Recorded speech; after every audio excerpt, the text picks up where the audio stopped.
Well, Sarah, good morning and good morning to my co-panelists, Doc and Comrade Pratt, and to your cherished viewers across the world. This morning, we have one assignment here. Assignment is that the minority on Tuesday, through its Foreign Affairs Committee, held a press conference. And I don't know whether that press conference really was sanctioned by the minority itself. But I saw two people. One was hiding the face, and the other was trying to be dodgy. Tell the entire world that the Foreign Affairs Minister, and for that matter, the Ghana's ambassador to the U.S. must be removed from office. So I was very curious to know why that call, only to be told that for the foreign minister, the main reason why he has to be removed from office is the fact that a sovereign country called the United States of America has decided on their own volition to protect their national interest. They view 75 countries as being inimical to the development of the United States, and so they are holding on with the processing of their immigration visas. And to that extent, our foreign minister must be removed. Why must the foreign minister sit down for the United States of America to say that it is not going to process visas for Ghanaian immigrants? That is the crux of the matter. So I was like, wait a minute. That's why I asked whether the press conference was sanctioned by the minority and by extension the New Patriotic Party. If indeed it was sanctioned by the party, then Senator, we are doomed. We are doomed for the next 4 years.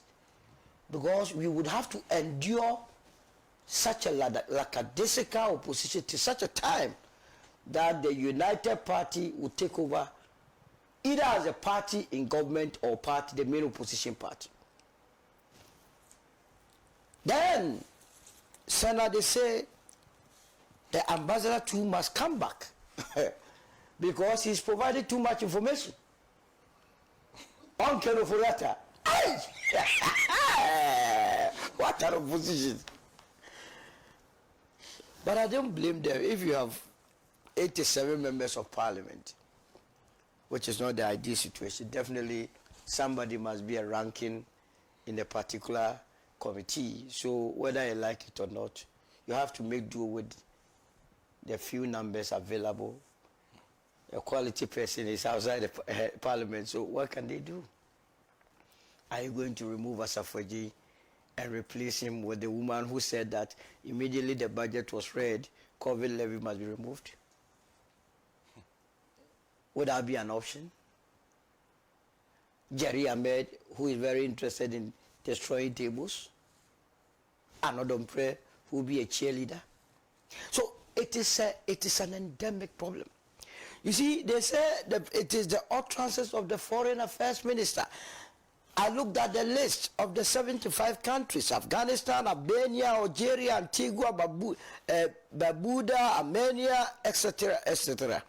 Can they point to what the Foreign Minister of Afghanistan said that pushed the American government to add them to the list? Can they tell us what the Foreign Minister of Albania said that infuriated Donald Trump for him to add their name to the list? What about Ivory Coast? As for them, they speak French. What French language did they say the foreign minister spew out to cause for their name to be added to the list? Oui, oui, oui, c'est ça. What about Thailand, Togo? And I'm even surprised that Russia is also included. So clearly, it has nothing to do with any utterances from any of the foreign ministers. It's about the U.S. protecting its own interest. And they gave you the reason that if you today, if you went to a state like Minnesota, it's in a mess. They are accusing the Somalians of swindling the entire state, siphoning monies out of the country, billions of dollars. You go to Ohio, the same problem is also there. In Minnesota, they estimate about 19 billion through fraudulent activities. And they see it as a wider problem, so trying to deal with their own. That is a sovereign country. They can go ahead and do their own thing. In the same way, if Ghana also sees, how many times are we not clamping down perceived West African neighbors who are in this country doing 419, so on and so forth? We go after them. And the time will come, if we are unable to contain it locally, the country called Ghana may be putting certain countries and their citizens on a blacklist. That we don't need you here. It's our sovereign right. Because you see, our foreign policy as a country is well defined in the Constitution. If you read Article 40 of our Constitution, it's so clear. In its dealings with other nations, the government shall promote and protect the interests of Ghana. The foreign minister, and for that matter, the foreign ministry has only one job: to protect the interests of Ghana. B, seek the establishment of a just and equitable international economic and social order. C, promote respect for international law, treaty obligations, and the settlement of international disputes by peaceful means. And D, adhere to principles enshrined in the case may be the aims and ideas of the Charter of the United Nations, the Charter of the Organization of African Union, and the Charter of the ECOWAS. This is what any foreign minister, and for that matter, foreign ministry, is supposed to do. Now I hear people say that his position on Venezuela, with all indifference, I believe that if indeed the UN Charter was signed in San Francisco, which is in the United States of America, and that charter says that no sovereign country can enter into another sovereign country and adapt its president. I mean, as if we are in the medieval ages, that a sovereign country that elected its own president, if you are not happy with him, it does not lie in the mouth of the United States to go and do the bidding of Venezuela. The Venezuelans, the citizens of Venezuela are capable of removing their own president. You have gone to abduct him in a Rambo style and sent him to the United States and try him for what crime? That he's leading in what? Drug business. Gun possession. Well, these people. Well, I don't blame them. I mean, statistics doesn't support that. Cocaine and its business, these drugs, less than 1% takes place between Venezuela and the United States. In any case, for a business to succeed, there has to be a buyer and a seller.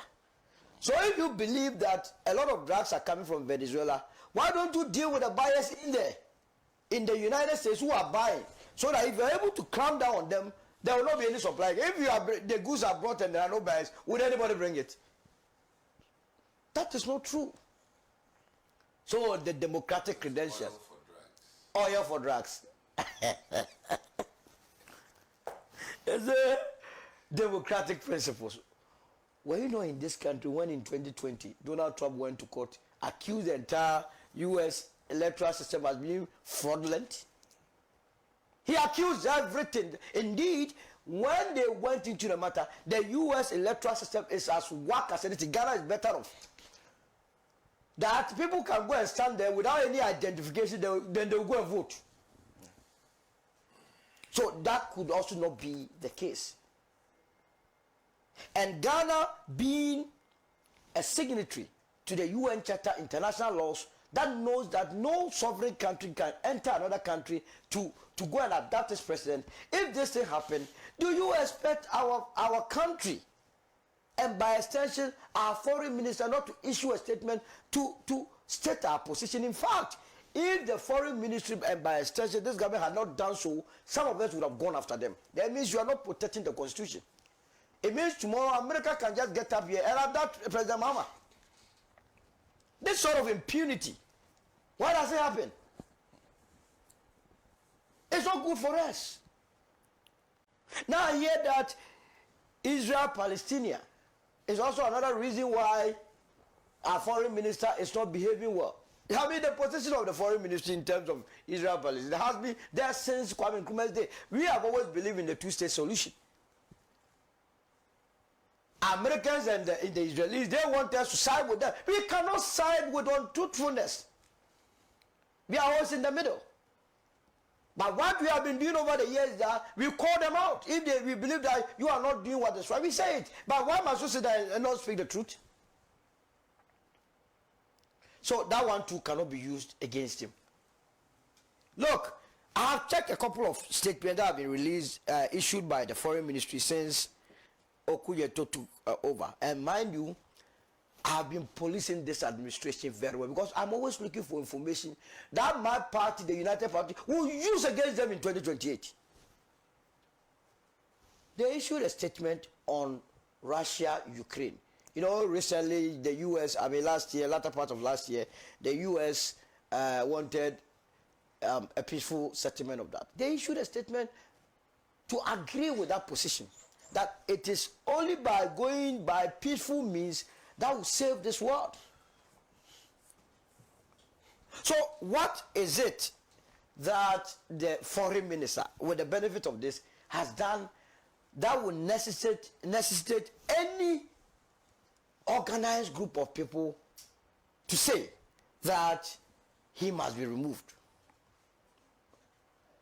That the United States of America says it no longer wants to make citizens from 75 countries live permanently in the United States, including Ghana, and you as opposition party writing a letter to go and thank the U.S. government that, hey, you have solved our problem. You have rather a problem with the foreign minister. What have we been complaining about in this country? Brain drain. But for the magnanimity of Dr. Adumaku Kisibana, he should be in the U.S. serving their medical facilities. He could have been stolen from us with ease. We train medical doctors, we train nurses, we train teachers, we train engineers, we train carpenters, we train taxi drivers in this country with our meager resources, and they take it with ease. They take them with ease, no struggle. And what even annoys some of us is that when these people leave our country and go there, now with social media, they insult our intelligence. Leave this country, leave Ghana and come. Here is so nice. But you that could help us to grow or develop, you have left us. So how do you expect it to develop? And if by way of their thinking that they are solving an internal problem, that solution to their internal problem will aid to our advantage by preventing professionals from living and permanently settling in the United States, why must you not be happy? If you pray that every intellectual, every professional in this country should leave Ghana and go and settle in the United States, when you become the government of the day, which human resources are you going to work with? So I was very scandalized and very surprised. That's why I say I don't believe that this press conference was sanctioned by the New Patriotic Party. And that it was rather carried out by the gentleman in pursuit of his own personal agenda. Because you know he has had an issue with Okujeto in 2025, if you remember. Somewhere September, when he was bound to take place in the United Nations General Assembly meeting as a deputy ranking of the Foreign Affairs Ministry. They say it's convention that when there's a UN General Assembly, as part of government delegation, the ranking member will be part of the delegation. On this occasion, my understanding was that the ranking was not available, so automatically he had to go to the deputy ranking. Yeah, you're right. Yes. So the deputy ranking, in fact, they bought him a ticket to take part in the UN General Assembly, only for the ticket to be withdrawn at the airport. He had gone to the airport and wanted to make the trip. They said, oh, as part of a cost-cutting measure, the government delegation was only going to be the chairman and the clerk of parliament. So Asafo has not overcome this. And I believe that the foreign affairs minister and the foreign committee must find a way of dealing with this matter so that the next General Assembly, he must also taste it. Let's be fair to ourselves. The young man wants to taste the UN General Assembly. The Minister of Foreign Affairs must not deny him the opportunity for us to be experiencing some of these processes. It's so needless. In fact, to show how angry he was with that decision, he petitioned the Speaker of Parliament to express his frustration that having been given the opportunity to attend the UN General Assembly, it took the Foreign Affairs Minister to say, you will not attend it.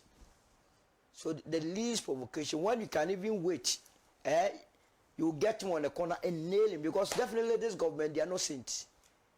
There will be issues. They are here to do what? Audit the financial, audit the account, which will be made available this year. There will be a lot of issues. So why the rush? When you continue to do this, you destroy your integrity. The day you'll be saying something that is so crucial, nobody will take you serious.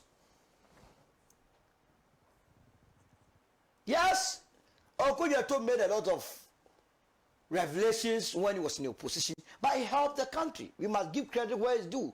He exposed the National Cathedral stealing the name of God. You understand? He exposed the bathing in the air, and so on and so forth. So as an opposition member, take a cue from it and also do something that will earn you respect. So with that, they moved to the foreign the Ghana's ambassador to the United States of America, Victor Smith. There too, they say what? The man has been giving us information daily. Why must you be giving us information on Kenoforiata every day? Why must you even make the attempt as an embassy to go to the aid of one of our own Ghanaians, to go and find out whether or not he's being treated fairly? That is what the opposition is telling us. That we should allow Kenoforiata to rot. Don't go to his aid. Because of the information you are providing, you must be sacked. Aye. So it means if you are given the opportunity to come to government again and there are these kind of issues, you will never be first. You see the mindset. So it is not good enough. Senna, I believe that up to this day, I've been following the activities of the Foreign Affairs Ministry and by extension the Foreign Affairs Minister.